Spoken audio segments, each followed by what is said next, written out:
Hello दोस्तों, स्वागत है आप सभी का एक बार फिर अपने यूट्यूब चैनल सौरभ की पाठशाला में। चलिए शुरू करते हैं अपना जीके प्रैक्टिस सेट। जैसे कि आपको पता है सारे क्वेश्चन इसके इंपॉर्टेंट हैं, चाहे कोई सा भी एग्जाम हो, दिल्ली पुलिस, एसएससी एमटीएस या एसएससी कोई सा भी एग्जाम हो, सबके लिए बहुत इंपॉर्टेंट क्वेश्चन है ये। तो जो भाई चैनल पर नया हो चैनल को सब्सक्राइब कर ले ताकि आपको अच्छी वीडियो मिल सके। चलिए शुरू करते हैं। क्वेश्चन नंबर 1, सुधा चंदन किस नृत्य जुड़ी हुई है? सुधा चंदन किस नृत्य जुड़ी हुई है? सुधा चंदन किस नृत्य जुड़ी हुई है? कथकली, कुचिपुड़ी, भरतनाट्यम या कथक? तो सुधा चंदन जो है भरतनाट्यम से संबंधित है। सुधा चंदन जो है एक प्रसिद्ध भारतीय भरतनाट्यम कलाकार है। सुधा चंदन 1985 में राष्ट्रीय पुरस्कार दिया गया था। भरतनाट्यम के अन्य कलाकार हैं रुक्मणी देवी, मल्लिका साराभाई और यामिनी कृष्णमूर्ति। बस्तर दशहरा एक प्रसिद्ध भारतीय त्यौहार है। यह कितने दिनों की अवधि तक मनाते हैं? बस्तर दशहरा एक प्रसिद्ध भारतीय त्यौहार है। यह कितने दिनों की अवधि तक मनाते हैं? 60 दिन, 75 दिन, 80 दिन, 70 दिन? तो यह 75 दिन तक मनाते हैं। बस्तर दशहरा देवी दंतेश्वरी के दिव्य आनंद का जश्न मनाते हैं, जो छत्तीसगढ़ की सभी जनजातियों की पूजनीय देवता है। यह दुनिया का सबसे लंबा दशहरा है।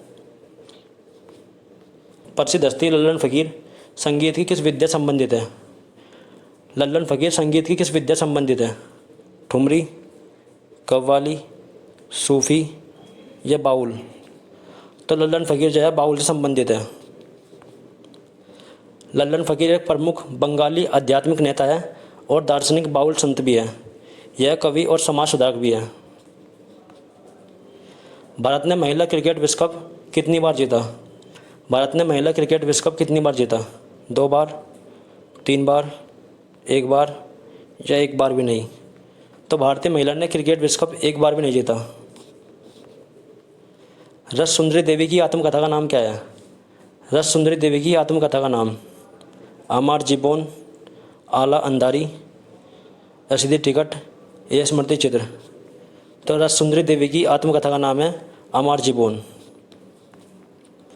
रस सुंदरी देवी की आत्मकथा का नाम है अमर जीवन, आलो अंधारी बेबी हल्दर की है, रसीदी टिकट अमृता प्रीतम की है। राष्ट्रीय केला अनुसंधान केंद्र कहाँ पर है? राष्ट्रीय केला अनुसंधान केंद्र कहाँ पर है? महाराष्ट्र, तमिलनाडु या कर्नाटक या उत्तर प्रदेश?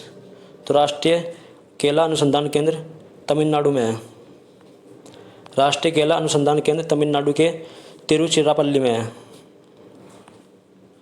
कौन स्वतंत्र भारत के पहले सैन्य अधिकारी थे जिन्हें फील्ड मार्शल के पद से सम्मानित किया गया था? कौन स्वतंत्र भारत के पहले सैन्य अधिकारी थे जिन्हें फील्ड मार्शल के पद से सम्मानित किया गया था? ओम प्रकाश, राजीव सिंह, गोपाल गुरुनाथ या सैम मानेकशॉ? तो सैम मानेकशॉ जो थे स्वतंत्र भारत के पहले सैन्य अधिकारी थे जिन्हें फील्ड मार्शल के पद से सम्मानित किया गया था। सैम मानेकशॉ 1971 के भारत पाकिस्तान युद्ध के दौरान भारतीय सेना के अध्यक्ष थे और फील्ड मार्शल के पद पर पदोन्नत होने वाले पहले भारतीय सेना अधिकारी। राष्ट्रीय शहरी स्वच्छ नीति किस वर्ष शुरू की गई थी? राष्ट्रीय शहरी स्वच्छ नीति किस वर्ष शुरू की गई थी? 2008, 2014, 2006 या 2010? तो राष्ट्रीय शहरी स्वच्छ नीति 2014 को शुरू की गई थी। मोहनजोदड़ो से प्राप्त नृत्यगणा की मूर्ति का निर्माण किससे हुआ है? मोहनजोदड़ो से प्राप्त नृत्यगणा की मूर्ति का निर्माण किससे हुआ है? लोहा, चांदी, सोना या कांस्य? तो ये कांस्य से हुआ है। यह मूर्ति कांस्य की बनी है। मोहनजोदड़ो की खुदाई राखालदास बनर्जी ने 1922 में की थी। इसे मर्तबा का टीला भी कहते हैं। मेगास्थनीज के अनुसार चंद्रगुप्त मौर्य के शासनकाल में समाज कितनी जातियों में विभाजित था? मेगास्थनीज के अनुसार चंद्रगुप्त मौर्य के शासनकाल में समाज कितनी जातियों में विभाजित था? 6, 5, 7 या 4? तो समाज 7 जातियों में विभाजित था। मेगास्थनीज एक प्राचीन यूनानी इतिहासकार थे जो चंद्रगुप्त मौर्य के समय भारत आए थे। इनके अनुसार 7 जाति थी: दार्शनिक, किसान, चरवाहा, व्यापारी, योद्धा, पार्षद और पर्यवेक्षक, ये 7 जाति थी। किस शासक ने 1191 में मोहम्मद गौरी को पराजित किया था? किस शासक ने 1191 में मोहम्मद गौरी को पराजित किया था? चंद्रगुप्त मौर्य, बाबर, पृथ्वीराज चौहान या हुमायूं? तो पृथ्वीराज चौहान ने 1191 में मोहम्मद गौरी को पराजित किया था। तराइन का प्रथम युद्ध 1191 में हुआ था, जिसमें पृथ्वीराज चौहान और मोहम्मद गौरी के बीच हुआ था। इस युद्ध में पृथ्वीराज चौहान की जीत हुई थी।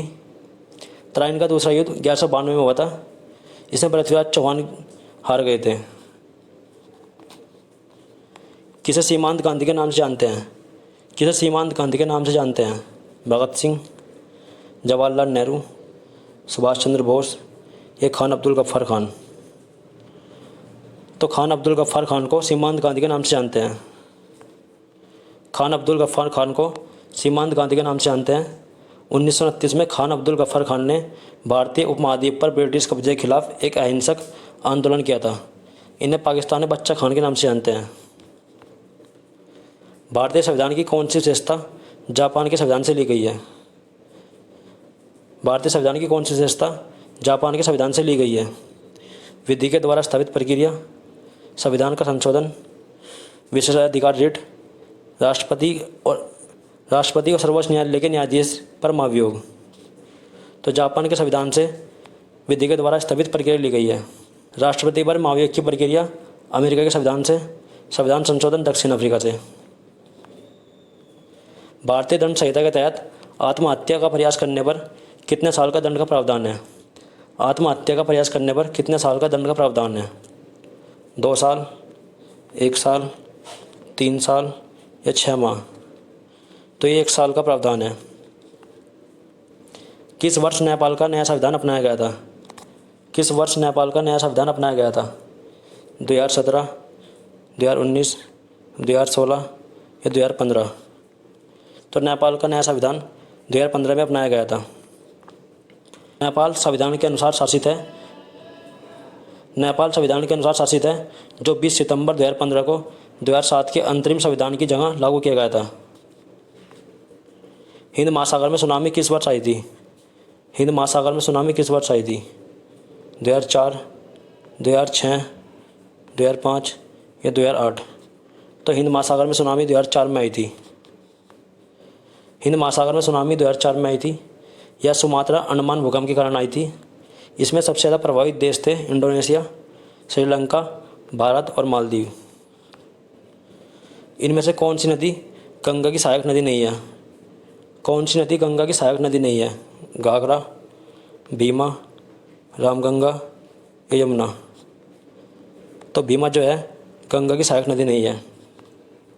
भीमा गंगा की सहायक नदी नहीं है, यह कृष्णा की सहायक नदी है।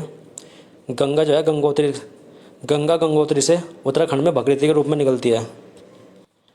वॉन कार्मेन पुरस्कार किस क्षेत्र में दिया जाता है? वॉन कार्मेन पुरस्कार किस क्षेत्र में दिया जाता है? वॉन कार्मेन पुरस्कार किस क्षेत्र में दिया जाता है? शांति, विज्ञान, बैंकिंग या खेल? तो वॉन कार्मेन पुरस्कार विज्ञान के क्षेत्र में दिया जाता है। वॉन कार्मेन पुरस्कार विज्ञान में देते हैं। यह अंतर्राष्ट्रीय अंतरिक्ष विज्ञान अकादमी का सर्वोच्च सम्मान है। इसकी शुरुआत 1987 में हुई थी। 9वीं और 10वीं पंचवर्षीय योजना के दौरान वास्तविक विकास दर क्या थी? 9वीं और 10वीं पंचवर्षीय योजना के दौरान वास्तविक विकास दर क्या थी? 7.2% और 7.6%, 5.4% या 7.6%, 7.2% या 8.4%, 6.5% या 6.8%? तो 9वीं और 10वीं पंचवर्षीय योजना के तहत वास्तविक विकास दर 7.2% और 7.6% थी। योजना आयोग 15 मार्च 1950 को बना था। प्रथम पंचवर्षीय योजना 1951 से 1956 तक चली थी। प्रथम सभापति जवाहरलाल नेहरू थे। कौन सा जलजनित रोग है? कौन सा जलजनित रोग है? जलजनित रोग कौन सा है? हैजा, सर्दी, निमोनिया या कंठमाला? तो जल से होने वाला रोग है हैजा। हैजा जो है जल से होने वाला रोग है। अन्य जल से होने वाले रोग हैं टाइफाइड, दस्त आदि। ऐसे ही क्वेश्चन जानने के लिए मेरे चैनल को सब्सक्राइब करें ताकि आपको अच्छे अच्छे क्वेश्चन मिल सके और वीडियो अच्छा लगे तो वीडियो को लाइक जरूर करें।